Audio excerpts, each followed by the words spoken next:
Pero se decía antes, el hombre de bien, si es amigo del hombre de bien, puede serlo también del hombre malo.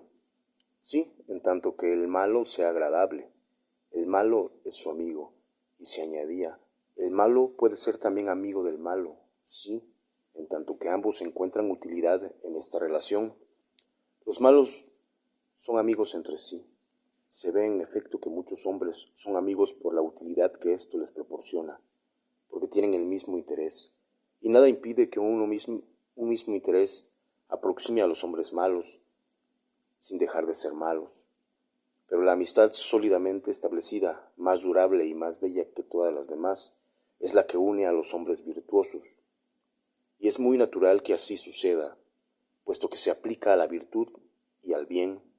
La virtud que engendra esta amistad es inquebrantable, y por consiguiente, esta noble amistad que aquella produce debe ser inquebrantable como ella. Lo útil, por lo contrario, jamás es lo mismo, y aquí por qué la amistad que se funda en lo útil nunca es estable y se hunde con la utilidad que la ha hecho nacer. Otro tanto podría decirse de la amistad formada por el placer. Así pues, la amistad que une los corazones nobles es la que se forma mediante la virtud. La amistad del vulgo solo procede del interés y, en fin, la del placer es la amistad de los hombres y mujeres groseros y despreciables. A veces nos indigna y nos llena de asombro encontrar malos amigos. Sin embargo, no hay en esto nada que deba sublevar a la razón, cuando la amistad no tiene otro principio que el placer o la utilidad. Tan pronto como estos motivos desaparecen, la amistad no debe sobrevivirlos. Muchas veces la amistad subsiste a pesar de estas decepciones, pero el amigo se ha conducido mal y hasta se irrita uno contra él. Su conducta, sin embargo, no es tan irracional como se supone, pues que, no estando uno ligado con él por la virtud, no debe extrañarse que haga cosas que no sean conformes a la virtud misma. La indignación que se siente no está justificada, pues no habiendo contraído en el fondo más que una amistad de placer, no hay motivo para imaginar que debiera haber una amistad de virtud. Esto es imposible, porque a la amistad de placer o de interés importa muy poco la virtud. Uno está ligado a otro por el placer, quiere encontrar la virtud y se engaña. La virtud no sigue al placer ni al interés, mientras que ambos siguen a la virtud. Se incurre en un grave error cuando no se cree que los hombres de bien son muy agradables los unos a los otros. Los malos, como dice Eurípides, gustan los unos de los otros. El malo siempre busca al malo, pero repito, la virtud no sigue el placer, es el placer, por lo contrario, el que sigue a la virtud. El placer es o no un elemento necesario, además de la virtud, en la amistad de los hombres de bien. Sería un absurdo pretender que no es necesario que exista placer en tales relaciones. Si quitáis a los hombres de bien esta ventaja de complacerse y de ser agradables los unos a los otros, se verán forzados a buscar otros amigos que los sean más para unirse y vivir con ellos, porque en la intimidad de la vida común nada hay más esencial que el complacerse mutuamente. Sería un absurdo creer que los buenos no son tan capaces como cualquiera otro de vivir en intimidad con los demás. Y como no puede menos de haber placer en esta intimidad, debemos concluir que los hombres de bien, más que nadie, son agradables los unos a los otros. Hemos visto que las amistades son de 3 especies, y se ha suscitado la cuestión de si en cada una de ellas consiste la amistad en la igualdad o en la desigualdad. A nuestro parecer, puede consistir en una y otra a la vez. La amistad de los buenos o la amistad perfecta se produce por la semejanza. La amistad de interés descansa, por lo contrario, en la desemejanza. El pobre es amigo del rico porque tiene necesidad de los bienes en que el rico abunda, y el malo se hace amigo del bueno por la misma razón, pues faltándole la virtud, se hace amigo del hombre en quien espera encontrarla, y así la amistad por interés se produce en seres desemejantes, y podría aplicarse a ella el verso de Eurípides: la tierra ama la lluvia cuando todo en ella está seco. Podría decirse que la amistad fundada en el interés se produce entre seres contrarios precisamente a causa de su misma desemejanza, porque si se toman, por ejemplo, las cosas más opuestas, el agua y el fuego, puede afirmarse que son útiles la una a la otra. El fuego perece y se extingue si no tiene la humedad que le proporciona en cierta manera su alimento, siempre que sea una cantidad tal que pueda absorberla. Si predomina la humedad, ésta mata al fuego, mientras que, si no excede de la cantidad conveniente, sirve para mantenerlo. Es pues evidente que, hasta entre los seres más contrarios, la amistad puede formarse mediante la utilidad que se prestan los unos a los otros. Todas las amistades, ya nazcan de la igualdad o de la desigualdad, pueden reducirse a las tres especies ya indicadas, pero en todas estas relaciones pueden sobrevenir desacuerdo entre los amigos, si no son iguales en el afecto que se profesan, en los servicios recíprocos que se prestan, en los sacrificios que mutuamente hacen y en todas las demás relaciones análogas. Cuando uno de los dos hace las cosas con ardor y el otro con negligencia, se originan cargos y acusaciones con motivo de esta falta de cuidado y de este olvido. Sin embargo, no es en aquellas uniones en que la amistad tiene por una y otra parte el mismo objeto, quiero decir, aquellas en que los dos amigos están ligados por interés o por placer, por virtud, en las que esta falta de afección de parte de uno de ellos se deja claramente ver. Si me hacéis menos bien que el que yo mismo os hago, no dudo en creer que debo redoblar la afección hacia vos para atraeros. Pero las dimensiones son más frecuentes y más sensibles en aquella amistad en que no están ligados los amigos por el mismo motivo, porque en este caso no se aprecia muy claramente de qué lado está la razón. Por ejemplo, si uno se ha unido por placer y otro por interés, puede haber gran dificultad en discernir quién es el culpable. Aquel de los dos que da la preferencia a lo útil no cree que el placer que se le proporciona sea equivalente a la utilidad que se prometía, y por su parte el otro, que da la preferencia al placer, no cree recibir una compensación suficiente del placer, que es lo que él busca en los servicios que se le prestan. Y he aquí por qué en las amistades de este género se producen tales desavenencias.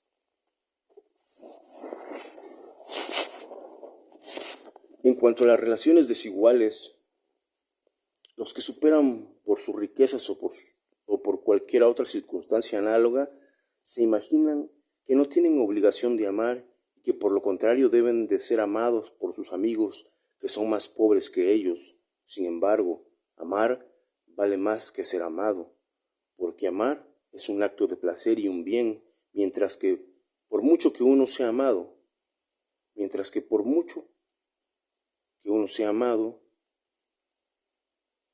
no resulta de esto ningún acto de parte del ser amado.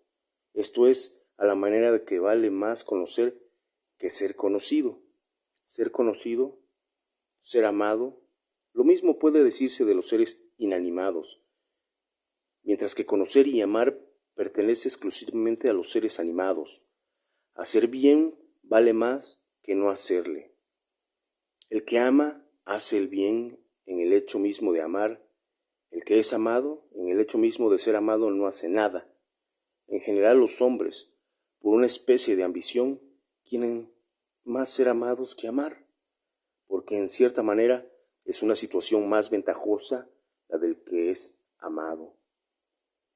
El que es amado siempre tiene superioridad sobre el otro, ya por el placer que proporciona, ya por su riqueza, ya por su virtud, y el ambicioso lo que quiere es la superioridad.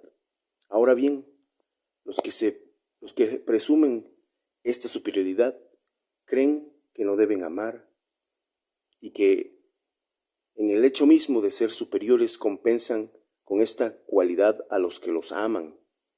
y como estos son inferiores a ellos, suponen que deben ser amados y no amar. Por lo contrario, el que tiene necesidad y ha menester de fortuna, o de placer, o de virtud, admira al que le lleva todas esas ventajas y le ama por las cosas que obtiene o espera obtener de él. También puede decirse que todas estas amistades nacen de la simpatía, en el sentido de que uno se siente benévolo para con otro y se desea para él el bien, pero la amistad que se forma así no reúne siempre todas las condiciones que se requieren y muchas veces, queriendo bien a uno, se desea sin embargo vivir con otro. ¿Son estas, por lo demás, las afecciones y los sentimientos de la amistad ordinaria o solo están reservados a la amistad completa que se funda en la virtud? Todas las condiciones se encuentran reunidas en esta noble amistad. En primer lugar, no se desea vivir con otro amigo que no sea éste, puesto que lo útil, lo agradable y la virtud se encuentran reunidos en el hombre de bien. Además, queremos el bien para él con preferencia a cualquier otro, y deseamos vivir y vivir dichosos con él más que con ningún otro hombre. Con motivo de lo que va dicho, puede suscitarse la cuestión de si es o no posible que uno se tenga amistad a sí mismo.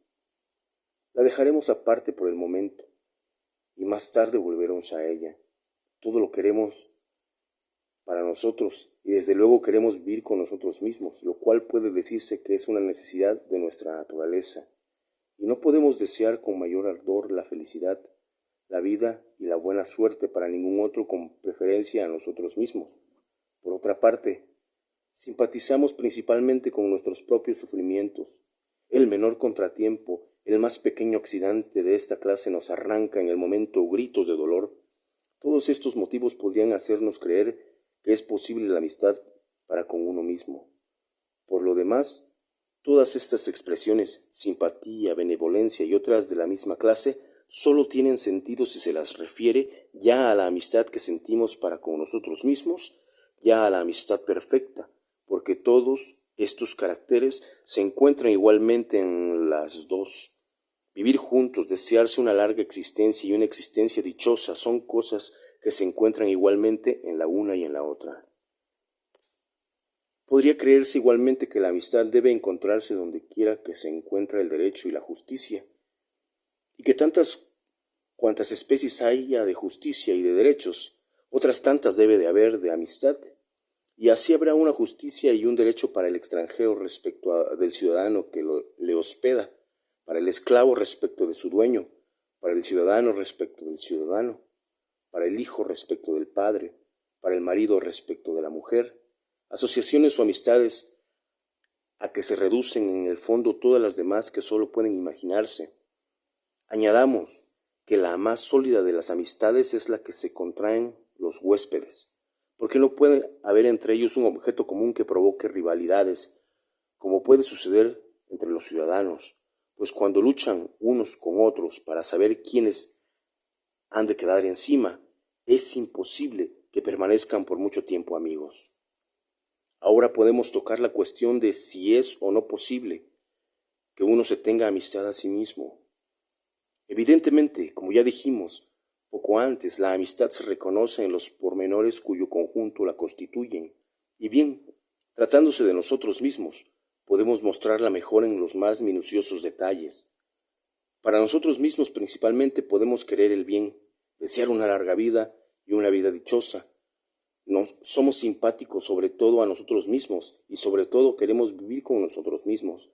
Por consiguiente, si la amistad se reconoce mediante todas estas señales y si efectivamente queremos para nosotros todas estas condiciones particulares de la amistad, evidentemente debe concluirse de aquí que es posible tener amistad para sí mismo, así como hemos dicho que es posible ser injusto consigo mismo. Pero como en la injusticia hay siempre dos individuos, uno que la comete, uno que la comete y otro que la padece, y uno mismo es siempre necesariamente uno solo.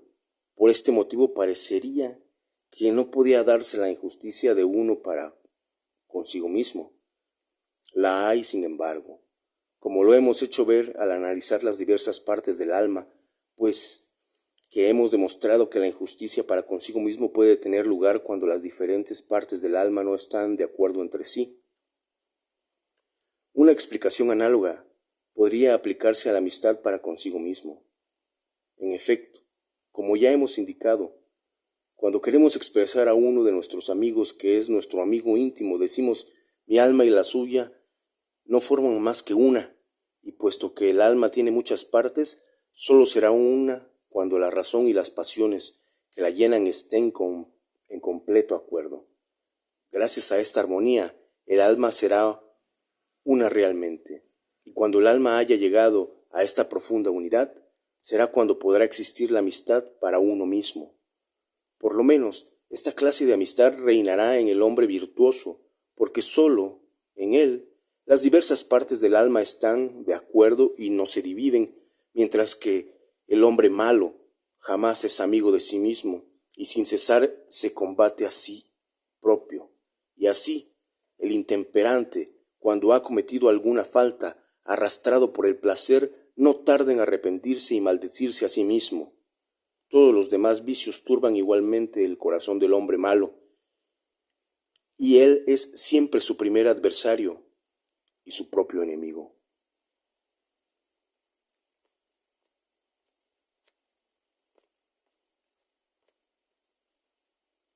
La Gran Moral, libro segundo, capítulo 13.